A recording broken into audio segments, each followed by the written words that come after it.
A few weeks ago, after my wife, Kilpie, and I had put our daughter down to sleep, we settled down to watch a TV show. About an hour later, the episode ended with a suspenseful cliffhanger. I was on the edge of my seat. But the problem was that at that point, it was also time for us to go to sleep. So the solution? I discreetly took out my phone. I can't remember exactly what I typed, but it was something to the effect of, "Does this couple end up together? Who is the murderer? Is so-and-so really dead?" Now, I said that I did all of this discreetly because this isn't exactly an uncommon occurrence, and Kilpie absolutely hates when I do this. Something about me being impatient and impulsive, I don't know. But in my defense, I don't look up spoilers just because I'm impatient and impulsive. I am impatient and impulsive, but I'm not just those things. I also love the craft of storytelling. And knowing how a story ends changes the entire viewing experience. Because if you know how the story ends, you can see how each of the writers crafted that story to fit that in. You can see what breadcrumbs they sprinkled along the way. And if you know how the story ends, the story no longer happens to you. But you gain a sense of agency, however small. You become less reactive to the twists and the turns in the plot and more deliberate in your engagement. You're transformed from just a simple passive observer into a more active collaborator with the writers. And I'm sorry, maybe it's just me, but so much of the time I feel like life is just happening to me. So much of the time, I'm just reacting to the twists and the turns. So much of the time, I feel like a passive observer to both the good in the world and the horrors. Especially if I ever make the mistake of watching the news or getting on the internet. So occasionally, yes, I do indulge in spoilers. There's perhaps no greater spoiler in history than the Transfiguration. Jesus took his three closest disciples, Peter, James, and John, up on a mountain. And when they get to the top of that mountain, something happens to Jesus. All of a sudden, he was transformed, metamorphosized, transfigured into something different. The gospel writers have trouble putting into words what exactly happened to Jesus. But we're told that his face shone as bright as the sun. And even his clothes became this dazzling white. And all of a sudden, Moses and Elijah appear on either side of Jesus, and the three of them start talking like they're old friends. A bright cloud appeared, and a voice came from that cloud saying, "This is my son, the beloved. With him I am well pleased. Listen to him."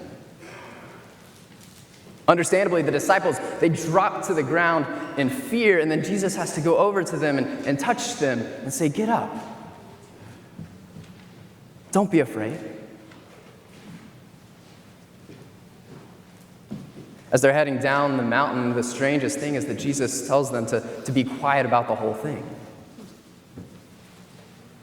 Now, just after the Transfiguration, Jesus and his disciples begin their journey to Jerusalem, which I'm sure all of you know is the place where Jesus will die.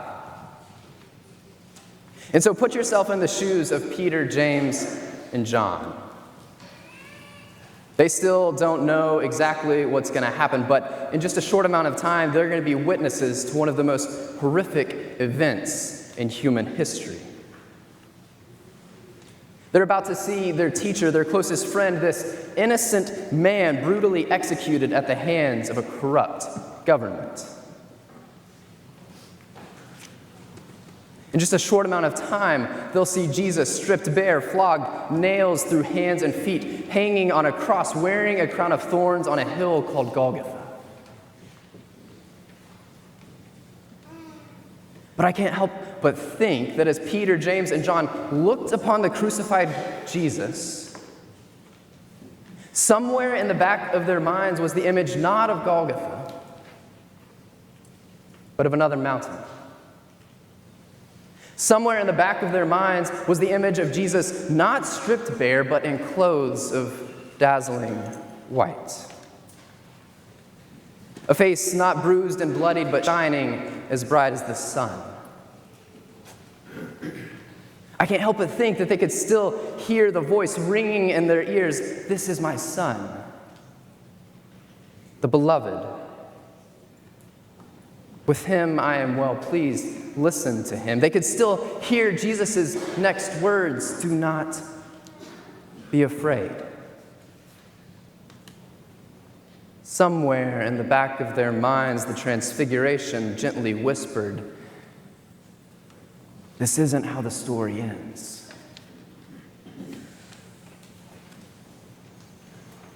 Traditional interpretations of the Transfiguration suggest that when Jesus was transfigured, the disciples saw a preview, a spoiler of the resurrected Jesus.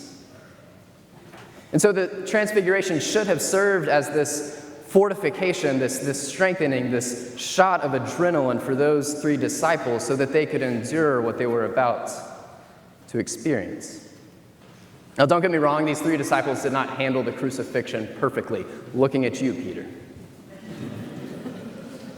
But I can't help but think that their experience of the crucifixion was different because they had experienced the Transfiguration.